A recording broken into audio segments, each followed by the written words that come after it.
YSR Congress party నేత గన్నవరం మాజీ MLA Vallabhaneni Vamsi Mohan ను చుట్టూ కేసులెట్టే ఉచ్చు బిగుస్తోంది. ఇప్పటికే వల్లభనేని వంశీని పోలీస్ కస్టడీకి అనుమతించింది కోర్టు. మంగళవారం ఆయన్ను ప్రశ్నించిన పోలీసులు ఇక ఈ రోజు రేపు కూడా విచారించనున్నట్టుగా తెలుస్తోంది. అయితే ఈ సమయంలో వల్లభనేనిపై మరో ఫిర్యాదు అందింది.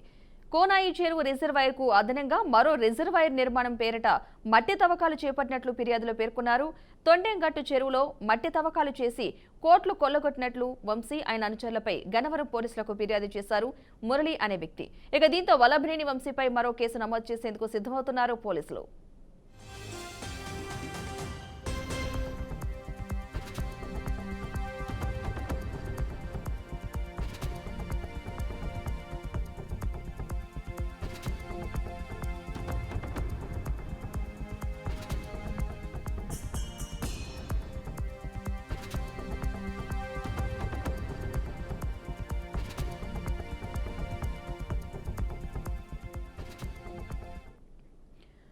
వైఎస్ఆర్ కాంగ్రెస్ పార్టీ నేత గన్నవరం మాజీ ఎమ్మెల్యే వల్లభనేని వంశీపై మరో కేసులైతే చుట్టూ బిగుస్తున్నాయి.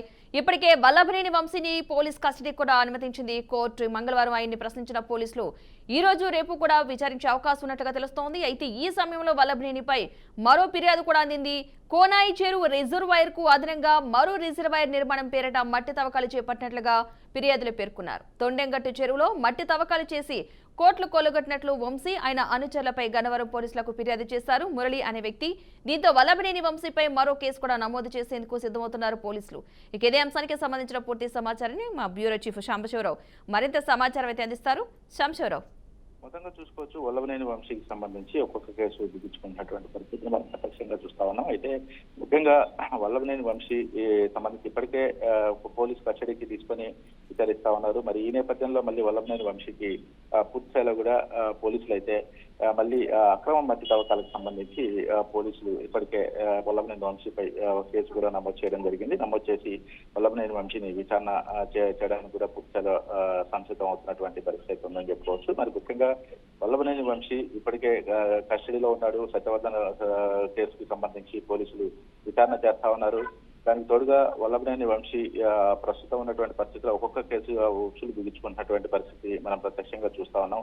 వల్లభనేని వంశీకి సంబంధించి గతంలో ఇప్పటికే 2 కేసులు ఉన్నాయి. ప్రతి పార్టీ కార్యాలయంపై కేసు కావచ్చు, అదేవిధంగా సత్యవర్ధన్ని అతను బ్లాక్మెయిల్ చేసినటువంటి విధానం కావచ్చు, వీటన్నిటిపై పోలీసులు అయితే పూర్తి స్థాయిలో విచారణ చేసినటువంటి అంశాన్ని తెలిసింది. అయితే ఈ నేపథ్యంలో ప్రస్తుతం అక్రమ మట్టి తవ్వకాలకు సంబంధించి కావచ్చు, అదేవిధంగా ఒక హైకోర్టు అడ్వకేట్ కి సంబంధించినటువంటి భార్యకి సంబంధించినటువంటి ల్యాండ్ ఒకటి కబ్జా చేశారని అదొక కేసు కావచ్చు. ఒక్కొక్కటిగా వల్లభనేని వంశీకి సంబంధించినటువంటి కేసులన్నీ కూడా బయటకు వస్తున్నటువంటి పరిస్థితి అయితే ఉందని చెప్పుకోవచ్చు. మరి ప్రస్తుతం ఉన్నటువంటి పరిస్థితుల్లో ఈ అక్రమ మట్టి తవ్వకాలపై కూడా కేసు నమోదైన సందర్భంగా ప్రస్తుతం వల్లభనేని వంశీని పోలీసులు దానిపై కూడా కస్టడీకి తీసుకునే అవకాశం అయితే కనబడతా ఉంది. ప్రస్తుతం వల్లభనేని వంశీ దానికి సంబంధించి పోలీసులు అయితే పూర్తిస్థాయిలో విచారణ చేయడానికి అయితే సిద్ధమవుతున్నట్టుగా తెలుస్తా ఉంది. మరి ఈ కేసుకు సంబంధించి ఇప్పటికే కేసు నమోదైంది. మరి ఎంతవరకు ముందుకెళ్తారు, మరి ఈ కేసులు పెడతారు అనేది మాత్రం చూడాల్సిన అవసరం అయితే కనబడతా ఉంది. Right, thank you Sambasivarao.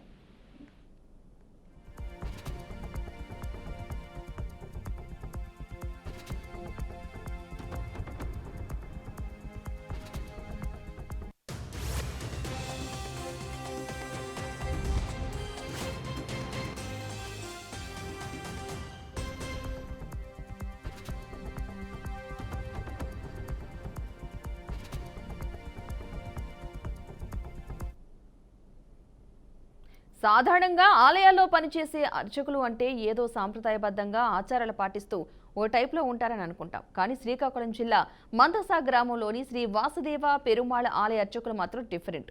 Vasudeva పెరుమాళ స్వామి వారి బ్రహ్మోత్సవాల సందర్భంగా ఆలయ అర్చకులు డీజే పాటలకు బ్రేక్ డాన్స్ చేసి చూపర్లను విస్మయానికి గురి చేశారు. స్వామివారి ఊరేగింపులో అర్చకులు ఎంతో ఉత్సాహంగా డాన్సులు చేస్తూ ఎంజాయ్ చేశారు.